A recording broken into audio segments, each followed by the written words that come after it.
ಸಾಯಂಕಾಲ 4 ಗಂಟೆಗೆ ಹೈಕೋರ್ಟು ಒಂದು ಐತಿಹಾಸಿಕವಾದಂಥ ಆದೇಶವನ್ನೇನು ಹೊರಡಿಸಿದ್ರು.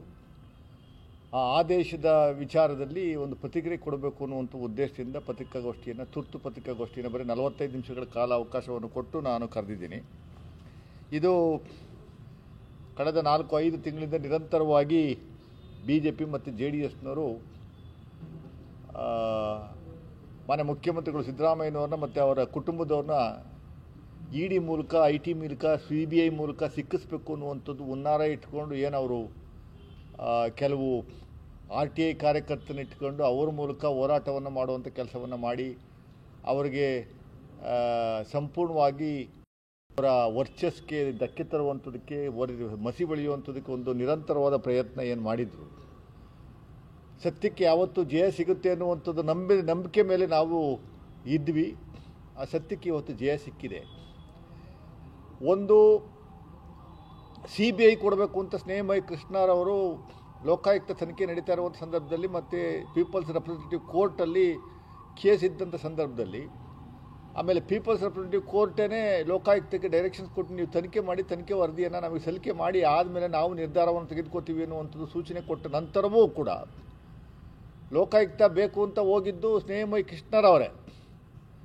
ಆದರೂ ಪ್ಯಾರಲಲ್ ಆಗಿ ಲೋಕಾಯುಕ್ತಗೆ ಕೊಡಿ ಅಂತ ಅವರು ಪ್ರಾಸಿಕ್ಯೂಷನ್ಗೆ ಗವರ್ನರಿಂದ ಅನುಮತಿ ತಗೊಂಡು ಆದ ಮೇಲೆ ಕೋರ್ಟ್ಗೆ ಹಾಕ್ಕೊಂಡು ಕೋರ್ಟ್ ಮೂಲಕ ಡೈರೆಕ್ಷನ್ಸ್ ಕೊಡಿಸುವಂಥದ್ದು ಮಾಡಿದ್ದು ಸ್ನೇಹಮಯಿ ಕೃಷ್ಣ.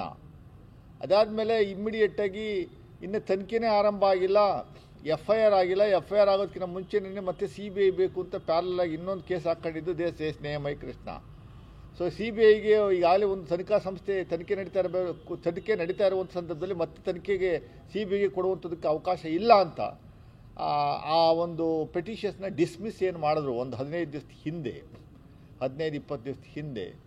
ಈಗ ಸಬ್ಸಿಕ್ವೆಂಟಾಗಿ ಎನ್ಫೋರ್ಸ್ಮೆಂಟ್ ಡೈರೆಕ್ಟ್ರೇಟ್ನವರು ಏನು ಕೇಂದ್ರದ ಕೈಗೊಂಬೆ ಆಗಿರುವಂಥ ED, CBI, IT ಅವರು ಕೇಂದ್ರ BJPಯವರು ಏನು ಹೇಳ್ತಾರೋ ಅದ್ರ ಪ್ರಕಾರ ನಡ್ಕೋತಾ ಇರುವಂಥದ್ದು ನಾವು ಕಾಣ್ತಾ ಇದ್ದೀವಿ.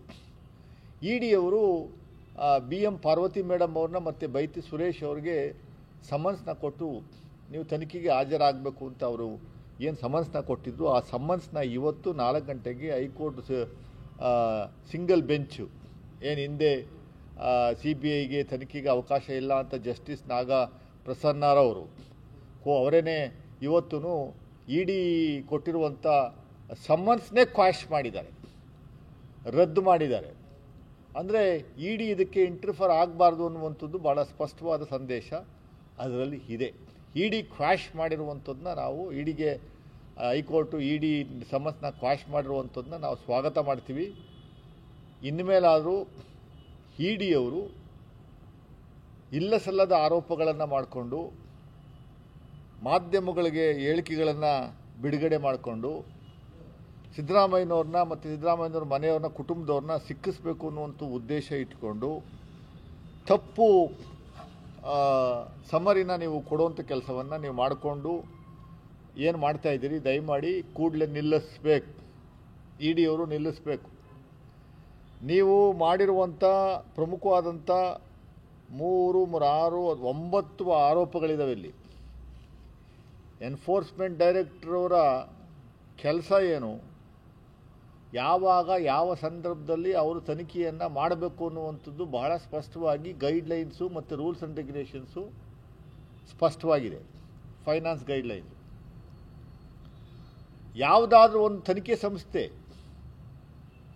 ಹಣದ ವ್ಯವಹಾರದಲ್ಲಿ ಮೋಸ ಆಗಿದೆ, ಮನಿ ಲಾಂಡ್ರಿಂಗ್ ಆಗಿದೆ ಅನ್ನುವಂಥದ್ದು ಕಂಡು ಬಂದಾದಮೇಲೆ ತನಿಖೆ ಸಂಸ್ಥೆ CBI ಇರ್ಬೋದು, ನ್ಯಾಷನಲ್ ಇನ್ವೆಸ್ಟಿಗೇಟಿಂಗ್ ಏಜೆನ್ಸಿ ಇರ್ಬೋದು, ಲೋಕಾಯುಕ್ತ ಇರ್ಬೋದು, CODಗಳಿರ್ಬೋದು, ಇವರು ಕಂಡು ಬಂದ ಸಂದರ್ಭದಲ್ಲಿ ಮನಿ ಲಾಂಡ್ರಿಂಗ್ ವಿಚಾರದಲ್ಲಿ ತನಿಖೆ ನಡೆಸುವಂಥದ್ದಕ್ಕೆ ಸಂಪೂರ್ಣವಾದಂಥ ಪಾರದರ್ಶಕವಾದಂಥ ತನಿಖೆ ಮಾಡುವಂಥದ್ದಕ್ಕೆ ಅವಕಾಶ ಇರುವಂಥದ್ದು EDಗೆ.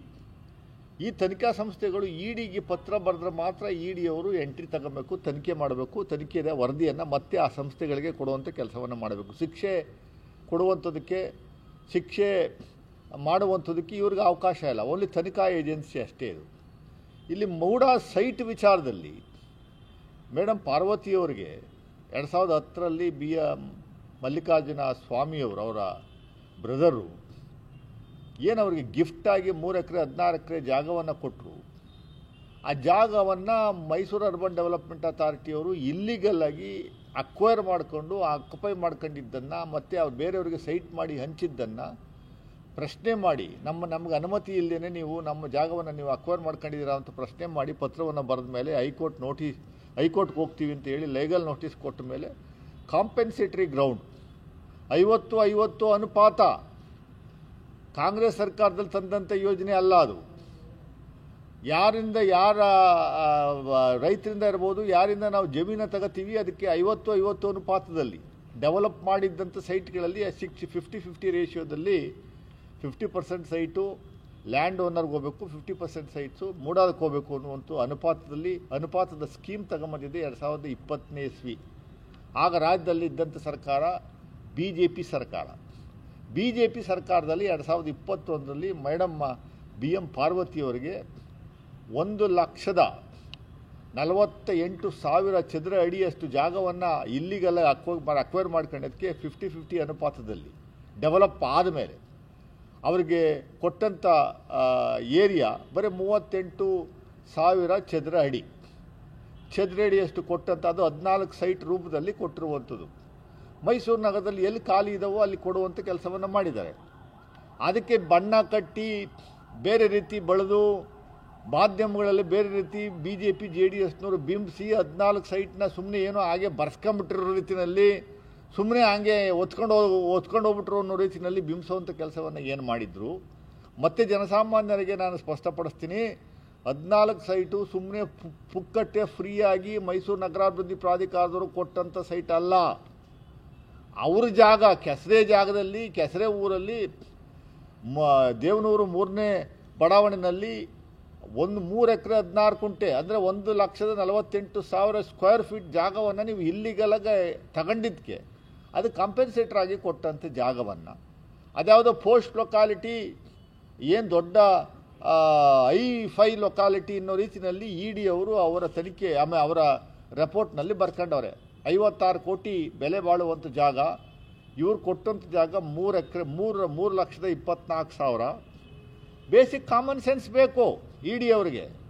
ಇವರು ತಗೊಂಡಿದ್ದು ಇವ್ರ ಬೆಲೆ ವ್ಯಾಲ್ಯೂಯೇಷನ್ ಮಾಡಿರುವಂಥದ್ದು 2004ರ ವ್ಯಾಲ್ಯೂಯೇಷನ್ ಗೈಡ್ಲೈನ್ಸ್ ವ್ಯಾಲ್ಯೂ ಪ್ರಕಾರ 3,26,000 ಕೋಟಿ, 3,26,000 ರೂಪಾಯಿ.